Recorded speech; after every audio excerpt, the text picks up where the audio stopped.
At 06:34 hours on December 27, 1943, the air above Borgen Bay is already shaking with heat. Richard Ira Bong, 23 years old and strapped into a P-38J Lightning, can smell the sharp sting of hot oil bleeding through the cockpit seals. The humidity clings to everything, his flight suit, his gloves. Even the metal around him feels damp and swollen. Below him, the jungle looks like a boiling sea of green, but he barely sees it because he's locked onto a Japanese Ki-61, Tony diving hard toward the treetops. Bong pushes the throttles forward until the detents rattle. The twin Allisons scream, the lightning surges, then the nose begins to dip into a steeper angle than he planned. His airspeed needle trembles past 300 mph. The vibrations creep into the rudder pedals, then crawl up his legs. A silent warning every P-38 pilot knows but none want to feel. At 4:10 mph, the airplane stops listening.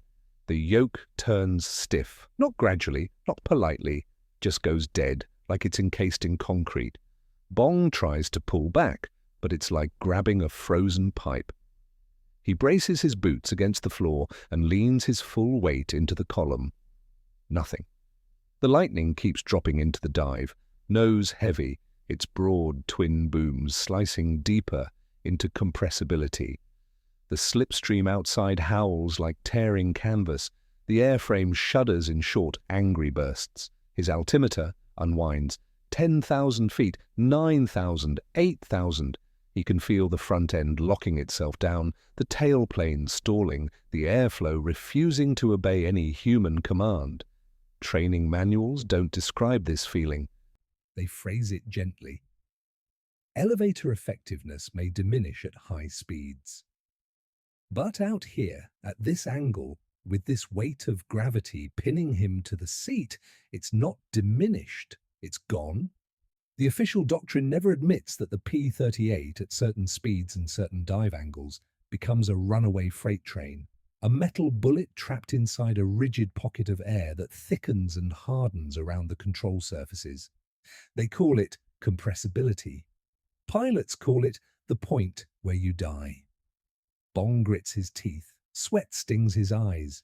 He checks the horizon, but the horizon is gone. The Lightning is locked into its plunge, the sky narrowing into a single bright tunnel. The Tony he was chasing has already flattened out and vanished into the jungle haze, but Bong can't worry about that. He's fighting the aircraft now. Fighting the weight of physics and the indifference of engineering papers written by men who have never felt a P-38 shiver like this in their hands. At 7,000 feet, he tries the one trick pilots whisper about. He shoves the throttles back hard, cutting power. A sudden jolt throws him forward against the harness. The engines spool down with a metallic groan. The nose twitches just a millimeter, but even that feels like a prayer answered. He slams the dive recovery flap switch. Compressed air hisses through the system. Small panels snap into place under the wing roots. Lightning jerks, resists, then slowly begins to respond. The yoke softens by a hair, just enough to fight for. 6,000 feet. He pulls with everything he has. His elbows shake, his forearms cramp. The Lightning moans as if its whole structure resents being rescued. Then the nose, finally brutally, starts to rise. 5,500 feet, the dive breaks. He levels out so hard the wings creak like bending timber. The altimeter steadies, the sound changes. The scream becomes a hum again. Bong exhales through clenched teeth. His heartbeat thumps inside his ears. He knows exactly what just happened, exactly how close it was, and exactly why dozens of P-38 pilots before him never pulled out of dives just like that. It isn't pilot error, it isn't inexperience.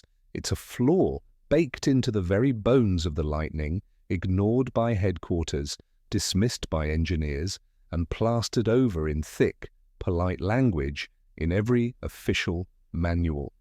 And it will kill him, kill all of them, unless someone finds a way to fight physics with something the rulebook won't allow, someone close, someone who works under his wing every night.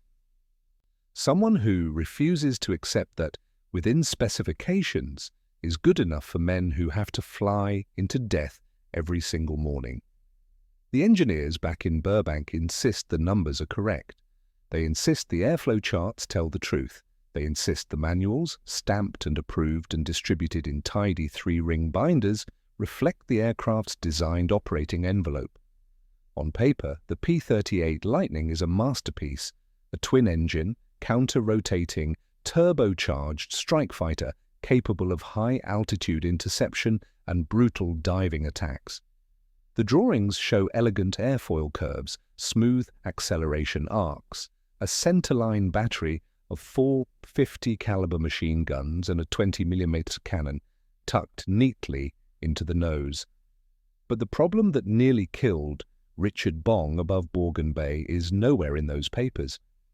Not in the margins, not in the footnotes, not hidden behind bureaucratic caution. Compressibility, the engineers claim, is manageable with pilot training. Another phrase they like is within acceptable limits. What they refuse to admit is simple. At certain speeds, the P-38 becomes uncontrollable because the tail loses authority and the nose refuses to rise, no matter how strong the pilot or how desperate the moment. The mechanics on the line don't talk about airflow charts. They talk about the way the elevator cables feel in their hands when they tension them, how the trim tabs flutter in certain conditions, how the control column stiffens like frozen steel when the Lightning pushes past 420 mm. The pilots describe something else, a creeping numbness in the controls, like the plane is sinking into invisible cement. The engineers dismiss this. As they call it perceived stiffness, they blame high-stress combat maneuvering. They sometimes blame the pilot for allowing the aircraft to exceed the recommended dive angle. None of them have ever sat inside a P-38 doing 450 mph in a vertical plunge while the sky tunnels and the altimeter spins like a roulette wheel. They trust wind tunnel tests. They trust scale models. They trust mathematics. But mathematics doesn't scream. Mathematics doesn't black out. Mathematics doesn't see the Pacific jungle rise toward you like a wall of knives. Richard Bong brings up the issue after his near-death dive. He speaks plainly, calmly, because he isn't the kind of man who rants. He explains the stiffening yoke. He describes the sudden lock that hits around 410 mph. He mentions the way recovery flaps help, but don't solve the core problem. The briefing room is hot. A fan rattles in the corner, pushing sticky air across maps and sortie sheets pinned to corkboards. The squadron commander nods. He's heard this before. Every P-38 pilot has a story like Bong's. Some don't have the chance to tell theirs. But the official stance remains the same. Maintain shallower dive angles. Monitor airspeed. Use dive recovery flaps when necessary. The answers feel like instructions for a desk, not a battlefield. That's when the real protagonist steps quietly into the story. His name is Staff Sergeant Ray Rigger Thompson, Bong's crew chief. 27 years old, grease permanently under his nails. The kind of man who knows the P-38 not as a diagram, but as a living, breathing machine he touches every night. He's seen the twisted wreckage of Lightnings that didn't pull out. He's walked through the debris field still warm from impact. He's heard the whispered rumors from other squadrons, pilots who never made it back, aircraft found in near-vertical craters with throttles closed and flaps deployed, proving they tried everything before the Earth took them. Thompson believes Bong. He believes all the pilots. What he doesn't believe is the clean, polished confidence of Lockheed's paperwork. He knows there's a weak point. He knows the tailplane bites into bad airflow at certain speeds, starving the elevators. He knows the trim tabs are tuned for safety, not agility. And he knows the factory settings, locked down by regulation, sealed by bureaucracy, are tuned for ideal conditions, not for the dirty, uneven air of real combat. Thompson has an idea. A small one, a mechanical whisper, something subtle enough to hide. Something that changes how the elevator responds when the lightning approaches the dangerous edge. Something the engineers would never approve, but every pilot would feel immediately. It's simple, mechanical, unofficial. But in the world of physics versus survival, small things matter. And he's about to build it, without permission, without paperwork, without telling anyone except the one man whose life depends on it. Thompson figures out the fix on a night when the humidity is so thick it feels like it's sinking into his bones. The revetment lamps cast long shadows across Bong's P-38J, making the twin booms look like a pair of crouched animals waiting to leap. The mechanics have all turned in. The officers are drinking weak coffee in the operations tent. The jungle hums its endless, insect-heavy chorus. Thompson works alone under the wing, wiping sweat from his forehead with the back of his hand as he stares at the elevator assembly through the beam of a pocket flashlight held between his teeth. It's there, right there, where the cables meet the small, trim tab linkage. A dull metal fitting the size of a thumb joint. It's part of the factory setup, built to maintain steady elevator feel at cruising speeds.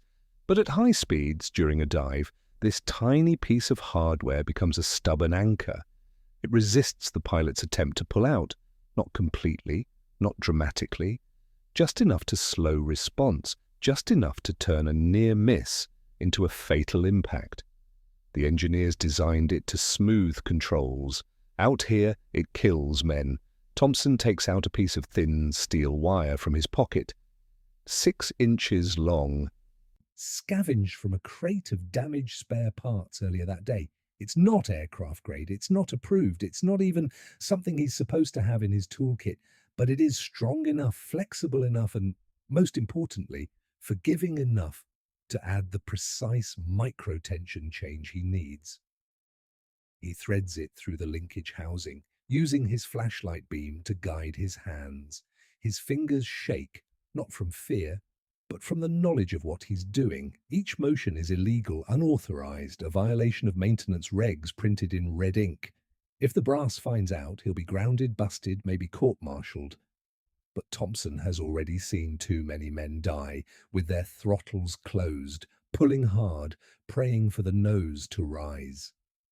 He twists the wire into a narrow coil around the actuator shaft. Not tight, never tight. A single full turn, then a half turn. He stops, measures with his eyes, adds one more quarter twist. This tiny coil increases forward elevator responsiveness at extreme air speeds by only a fraction of an inch, maybe 3/16 at the yoke. But 3/16 at 450 mPh is the difference between the P-38 obeying or refusing. A small change in leverage, a shift in feel. Enough to cut through the worst moment of compressibility, just long enough for the pilot to recover. He pulls another object from his pocket, a small brass shim shaved down earlier using a file and the concrete edge of a revetment wall.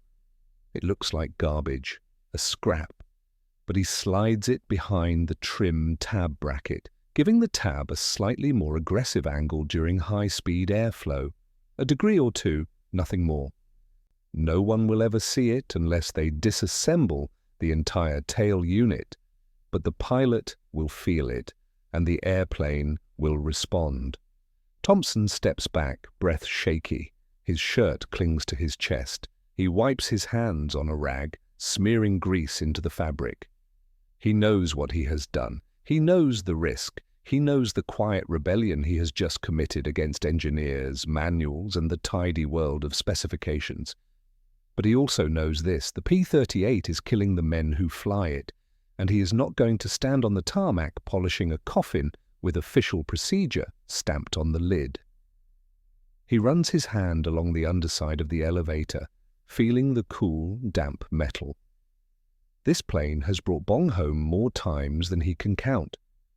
But machine loyalty means nothing against physics. Thompson has now tilted the odds just enough. A hair. A whisper. A mechanical secret between him and the lightning. He exhales, looks around. No one saw anything. It's a tiny fix, a forbidden fix. A fix made from a 6-inch piece of scavenged wire and a scrap brass shim. But it's enough to change what happens the next time Richard Bong's lightning drops into the edge of death. 2 weeks before Thompson threads that forbidden 6-inch wire into Bong's elevator linkage, another P-38 is dragged out of the jungle in pieces. The air still smells burned when Thompson arrives with the recovery crew. It always does. The mix of scorched rubber, ruptured fuel tanks, and the sour metallic sting of hot aluminum cooling unevenly. The wreck sits at the bottom of a ravine near Cape Gloucester. Nose buried, tail snapped clean off like a broken wishbone. The canopy shattered on impact. The left boom folded. But the right boom twisted like someone wrung it out by hand. Thompson recognizes the number stenciled near the mangled cockpit: 201, 2nd Lieutenant Frank Mattison's bird, 19 missions, 1 confirmed kill. Good pilot, quiet, careful, the kind who doesn't take stupid dives unless the situation forces him to. The recovery team works in silence. The jungle presses against them, dense and wet, the air buzzing with insects that don't care about human grief. Someone sprays repellent, but it barely helps. Thompson crouches next to the instrument panel, half buried in mud, brushing dirt from the airspeed indicator. The needle is frozen at 448 mph. The stick is wedged forward, locked in the full dive position. Mattison tried to pull up. Everyone knows it. You don't voluntarily plow into the ground at that speed. You fight until the last heartbeat, until your lungs burn, until your eyes black out. The dive recovery flaps are deployed. Proof he did everything the manual says. Throttles closed, trim full back, standard procedure. Standard failure. Thompson touches the severed elevator cable with 2 fingers. Frayed from impact, not failure. Everything here screams the same truth. The aircraft didn't respond. Not at 4:30 Montpind, not at 4:40. Not even at the final instant when the ground was a blurred smear of green rising like a wall. The squadron commander files the report later that night. Pilot exceeded recommended dive angle. Aircraft entered compressibility at unsafe speed. Loss due to combat stress. Clean words. Safe words. Words that make the problem sound like human error, not a design flaw. Thompson stands in the back of the tent as the officer reads the findings aloud. Fluorescent lights hum overhead, sweat beads on the commander's temples. He sounds tired, but he follows the script. He always does. Bong stands near the front, arms crossed, jaw tight. He doesn't speak, but Thompson reads the look in his eyes. It's the same one every pilot gets after seeing a friend's wreckage, an unspoken recognition that death is hiding in the machine, not always in the enemy. Bong leaves early. He doesn't need to hear the rest. He already knows what the official line will be. Later, Thompson sits alone on an overturned fuel drum behind the maintenance sheds. The night smells like wet earth and solvent. The moon hides behind clouds, giving the camp a dim, grey haze. He drinks warm canteen water that tastes faintly of metal. He can't stop seeing the frozen airspeed needle. The dive flaps extended, the stick locked forward. The proof, the undeniable physical proof. A good pilot dead not because he panicked or made a mistake, but because the aircraft locked him out of the fight. He remembers the sound when they lifted Mattison's fuselage, aluminum creaking like bones. He remembers the quiet from the other mechanics, the kind that isn't grief, but something colder. Resignation. The knowledge that tomorrow, or next week, it might be Bong's number they stencil onto the wreckage inventory forms. The manuals say compressibility is partially mitigated by recovery flaps. The engineers say avoid steep dives. The officers say stay within the envelope. Meanwhile, the men who fly don't get to choose cleaner air or safer angles. In combat, you dive to survive. You dive to escape. You dive to kill. And the P-38 punishes that reality. Thompson wipes his mouth with the back of his hand. The anger isn't loud. It sits like a heavy stone in his chest. He's tired of walking crash sites, tired of picking through twisted metal for dog tags, tired of pretending the aircraft is fine because paperwork says so. Matteson didn't have a chance, but Bong is still alive, and Thompson won't let the next wreck he pulls from the jungle be the ace he's vowed to keep in the sky. The night Thompson finally installs the fix, the airfield is wrapped in a thick, sticky darkness that clings to everything. Even the floodlights seem tired, their glow smeared and diluted by the humidity rolling in from the sea. It's 2338 hours. Most of the crew are asleep or pretending to sleep, stretched out on cots that creak every time someone turns. The operations tent is quiet except for a faint tapping of typewriter keys, someone finishing a report no one will read twice. Thompson waits until the last lantern in the mechanic's shack goes out before he moves. He grabs his kit bag, not the official one, the unofficial one. The one that rattles with tools that aren't logged, parts that aren't on any manifest, and the 6-inch wire and brass shim already hidden in Bong's P-38. He walks across the hardened earth, boots squelching in shallow puddles from an earlier rain. Every step feels heavier than it should. Because if he gets caught, he won't be explaining a simple adjustment. He'll be explaining why he tampered with a combat aircraft without authorization. They'll strip him of rank, maybe send him home in disgrace. Maybe worse. Bong's lightning sits in its revetment like a sleeping beast, condensation glistening on the metal skin. The nose points slightly downward, giving it the look of a predator watching something in the grass. Thompson flicks his flashlight on and slides under the tail, keeping the beam narrow so it doesn't leak into the open. He pops the access panel with a muted snap. The screws come out easily. He loosened them earlier, pretending to check cable tension. Now he works faster, hunched awkwardly, chest scraping against cold metal as he reaches into the narrow cavity where the elevator linkage lives. He pulls the rag-wrapped tools from his bag and lays them beside him. The air inside the tail smells of machine oil and old rainwater trapped in seams. The wire coil he installed earlier holds, but tonight he needs to tune it. Precise tension, microscopic changes.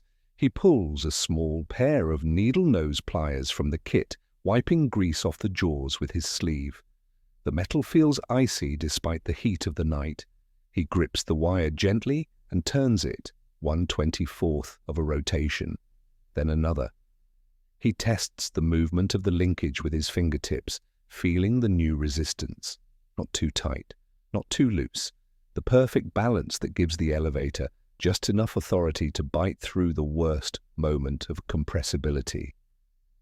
He exhales slowly, shoulders tight. The jungle hums behind him. Somewhere far off, a night bird screeches. Thompson doesn't look up. He's too deep into the work, hands blindly memorizing each bolt, each hinge, each cable. Next comes the brass shim. He removes the trim tab bracket screws with agonizing care, each turn slow enough to avoid the telltale metallic click that could echo in the still air. Sweat drips off his chin and darkens the dirt below. He slides the tiny shim into place, its edges smooth from hours of filing. It fits snugly, just as he planned. He tightens the bracket back down, fingers trembling from the strain of working in a cramped metal pocket where every mistake might mean a dead pilot tomorrow. Then the moment that freezes his blood, footsteps. He kills the flashlight instantly and presses himself flat against the underside of the wing. Boots crunch on gravel, pauses, then move on. Thompson forces himself to stay still another full minute, lungs barely moving. When he finally switches the flashlight back on, the beam wavers from the adrenaline still chewing into his nerves. He reassembles the access panel, wipes down the area to remove fingerprints or fresh scratches, and checks the surroundings once more. No witnesses, no evidence. The modification is invisible, buried inside the machine, like a secret heartbeat. Thompson packs up his tools and steps away from the aircraft.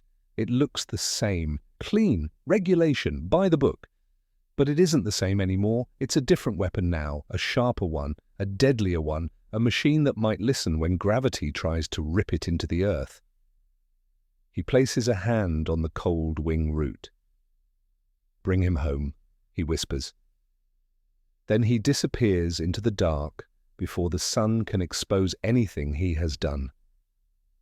The next morning cracks open with a dull grey haze hanging over the airfield. Dawn in New Guinea never feels clean, just hot, damp, and impatient. Bong tightens his parachute straps as the ground crew pulls the chocks from beneath his wheels. Thompson stands a few steps back, arms folded, trying to look normal. He doesn't say a word, but Bong notices something in his posture, a tension, a weight, as if Thompson is waiting for something to happen, but can't say what. At 0619 hours, Bong's P-38J rolls down the runway. The engines roar into synchronized thunder, and the lightning lifts off, slicing through the thick morning air. Thompson watches until it's a silver glint in the clouds, then forces himself to walk away. He can't stare too long. It feels like tempting fate. 30 minutes into the mission, Bong is flying escort over the Dampier Strait. The ocean below is an oily blue-green sheet. The air is hot, unstable, the kind that churns under the wings. His squadron circles at 12,000 feet when the radio crackles with a warning. 24 enemy fighters inbound from the northwest, descending fast. Zeros, Tonys, mixed formation, high energy, coming in with the sun behind them. Bong pushes his throttles forward. The P-38 surges. He banks right and drops into a shallow dive, scanning for angles. His wingman calls out targets over the static. The sky fractures into streaks of silver and green as the formations converge. Then Bong sees him. A Tony slicing down at impossible speed, angling for one clean pass at the bombers beneath. Bong shoves the yoke forward, diving to intercept. The rims of his goggles press into his face as G-force builds. The lightning picks up speed fast, too fast. The airframe trembles, and the familiar vibration rolls through the pedals. 400 MAF. Normally should. This is where the fear starts, where the yoke stiffens into a dead metal bar, and the lightning becomes a spear falling through the sky. Bong can almost feel the ghost of that old, deadly lock creeping in, the same lock that killed Matteson, the same lock he tasted days ago. But today feels different. He pulls gently on the yoke, and the plane listens, not easily, not softly, but it responds, resists at first, then grudgingly obeys, like a stubborn animal finally giving ground. Bong's pulse spikes. The difference is tiny, a whisper of control where there used to be none. The nose rises a degree, then two. That's all he needs. The Tony flashes across his canopy, overshooting by inches. Bong rolls the lightning into a hard right brake. The tail vibrates violently, airflow whipping past, faster than his nerves can track. But the elevators hold. They hold. He lines up behind the Tony. The sun glints off the enemy's polished wings. Bong squeezes the trigger. The 4mm and the 20mm cannon unleash a single, brutal roar. Tracers carve a path across the sky like burning nails. The Tony shudders, smoke erupting from the nose. Its right wing dips. Then it spirals downward in a thin, corkscrewing trail. Bong pulls out of the turn, breathing sharp and shallow. And then something happens he's never seen before. The pilots around him notice. "Lightning 4, how'd you keep control in that dive?" Someone barks over the radio. "You were doing 450, easy." "Lightning 4, your nose came up clean. How the hell did you—" "Bong, what do you change on that crate?" Bong doesn't answer, not because he's hiding anything, but because he doesn't actually know what Thompson did. Only that it worked, that the P-38 he's flying now isn't the same beast he almost died in last week. He doesn't have time to think about it either. 3 more enemies slash in from the cloud layer. Bong pushes the throttles again. The lightning responds with a savage growl, and he dives, confident, maybe for the first time ever, that the aircraft won't betray him when the air thickens and the speed pushes into the red. And as he drops into another 430 MEP dive, the yoke stays alive in his hands. Alive because of a 6-inch piece of wire and a scrap of brass hidden deep inside the tail. Alive because someone on the ground refused to follow the rules. Alive because Thompson decided that official doctrine was worth less than one pilot's life.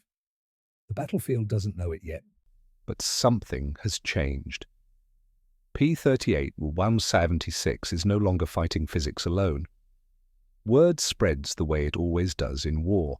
Quietly at first, then everywhere at once. The ground crews talk before the pilots do. A mechanic from the 9th Squadron mentions that Bong's bird doesn't lock up in dives anymore. Another claims Bong pulled out of a near-vertical drop like it was nothing.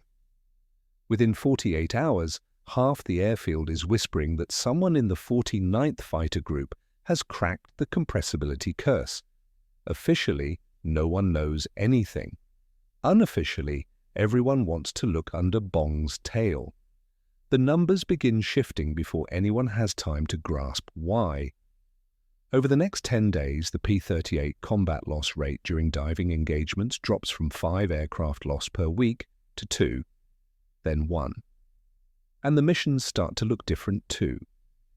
Bong isn't the only one pushing harder in dives. Several pilots begin taking steeper angles, trusting their lightnings to survive maneuvers they previously avoided. The Japanese notices first. Their attack patterns shift subtly, their pilots pulling away earlier in pursuit or breaking off before committing to vertical exchanges. Zeros that once dove confidently after retreating, lightnings now hesitate, unsure why the Americans seem suddenly willing to chase them deeper, faster, further into the danger zone. Enemy intelligence officers file confused reports. American twin-engine fighter displays improved dive stability. Unusual recovery performance. Behavior inconsistent with prior engagements. They theorize about engine modifications, new flaps, reinforced airframes. Some even speculate that the Americans received a new variant of the P-38. None of them imagine the truth, that the difference comes from an unregistered piece of wire and a scrap of brass installed under a flashlight by a staff sergeant whose name will never appear in a pilot training manual. Meanwhile, pilots in Bong's unit begin pressing their crew chiefs with questions. Is there something wrong with my trim tabs? Can you check the elevator tension? My controls feel sluggish in a dive. Can you tune them like Thompson tuned Bong's? The mechanics answer carefully, caught between loyalty to their pilots and fear of the officers. Official regulations are clear. No unapproved modifications. Every adjustment must be logged, inspected and certified according to factory standards. But those standards don't stop compressibility. Thompson's secret does. The squadron commander soon notices the pattern. Pilots from Bong's flight are returning more consistently. Their aircraft show fewer stress fractures along the tailplanes. They take more kills and fewer casualties. Something's different, something mechanical, something unofficial, but operations are running smoother, not riskier, so he doesn't go digging. Command above him does. A Lockheed liaison officer arrives 2 weeks later to inspect the aircraft. He walks the revetments with a clipboard, wiping condensation off his spectacles while jotting down serial numbers. He asks the same questions engineers always ask. Any abnormal behavior? Any fluttering? Any signs of stiffness at high speed? The pilots give vague answers. They know better than to mention the whispers. And Thompson, working quietly behind Bong's P-38, pretends not to hear the officer's footsteps. The liaison finds nothing. How could he? The modification is too small, too subtle, too deeply buried to appear on any checklist. But he senses something in the morale, in the confidence, something he can't write in his report without sounding like a fool. So he files the document the way all mid-level officers do when confronted with battlefield reality. He states everything is within operational norms. Headquarters accepts it without question. Losses are down, successes are up. Why challenge good numbers? A month later, Lockheed releases a quiet engineering update recommending slight adjustments to elevator responsiveness and possible re-evaluation of trim tab angles for dive improvement. They do not credit Bong. They do not credit Thompson. They pretend the idea came from a test bench in California, not from a dirt strip in New Guinea where a mechanic risked his career to tilt a machine a few degrees back toward survival. By the time the new recommendations reach the Pacific, Bong is already rewriting the definition of an American ace. And the Japanese fighters now know unmistakably that there is something terrifying in the sky. Not a bomber, not a formation, but a single P-38 Lightning piloted by a man whose aircraft no longer fears its own speed. A Lightning that follows them into dives they once assumed were safe. A Lightning that claws back up when physics says it shouldn't. A Lightning carrying a secret fix that changes the math of every engagement. A Lightning that has become, unmistakably, the hunter. In the months that follow, the war shifts. But Bong's legend only grows sharper. His confidence in the Lightning becomes something tangible, something you can see in the way he nudges the throttles forward on takeoff or banks into turns with the slightest flick of his wrist. He flies like a man whose machine won't betray him, and the P-38, thanks to a hidden twist of wire and a thin brass shim, keeps its promise. His kill count climbs, 20, then 30, then 40. By the time he reaches 41 confirmed victories, the Japanese no longer see a twin-engine fighter when Bong drops out of the sun. They see inevitability. They see the one American ace who hunts in dives they once believed were impossible. They see the pilot whose aircraft behaves differently, unnaturally, like it somehow survives inside the narrow space between aerodynamic theory and raw physics. But the legacy of what Thompson did moves quietly beneath the surface, just like the modification itself. He watches Bong's rise with the pride only a mechanic can understand. Every bullet hole patched, every oil leak traced, every trembling rivet tightened before dawn. He knows the war will never remember men like him, the ones who crawl through access panels and tune cable tension with fingers blistered from heat. The pilots' names go into record books, the mechanics' names go into maintenance logs. But for Thompson, seeing Bong return after every mission is the only recognition he needs. When Bong finally rotates back to the States in late 1944 to train new pilots, he leaves his P-38 behind. Thompson stands beside it one last time, running his hand along the tail where the secret lies. He never tells Bong exactly what he changed. Maybe Bong suspects it, maybe he doesn't. Some pilots prefer not to know the specifics of the things that keep them alive. Some understand instinctively, the way Bong did, that survival sometimes rests on the hands of a man with a flashlight and a 6-inch piece of wire. Years later, long after the war ends, the Air Force will quietly acknowledge the compressibility issue as a known limitation of early P-38 models. They'll praise the dive recovery flaps, they'll credit official engineering revisions, they'll talk about incremental improvements and updated trim settings. No one will mention the field-made fixes created in muddy revetments by men too stubborn to let aircraft kill pilots through design flaws. No one will publish a technical bulletin about the tiny changes mechanics made out of desperation and loyalty. But the pilots who lived through it remember, they know the truth. The P-38 became deadlier not because of corporate memos, but because of midnight hands that refused to wait for official permission. As for Bong, his legacy becomes part of American aviation law.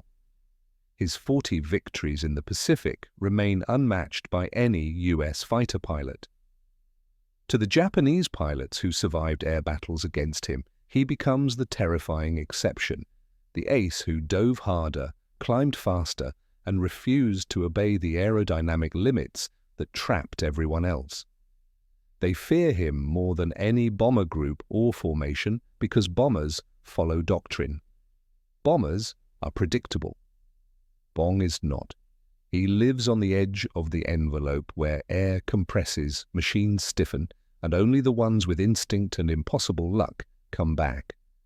Thompson returns home after the war with grease still embedded in the lines of his hands. He works in a factory for a while, then at a small engine shop. No medals, no speeches, nothing written in books, but sometimes, late at night, he'll take a piece of wire from a discarded part and twist it between his fingers, remembering the night he changed the fate of an aircraft with nothing but a flashlight, fear, and faith in his pilot. Innovation in war rarely comes from headquarters. It comes from the bottom, from the men who see what's broken and refuse to wait for permission to fix it. It comes from the quiet defiance of a crew chief who decides that acceptable limits aren't acceptable when someone's life hangs in the balance. If you found this story compelling, please like and subscribe to hear more untold histories.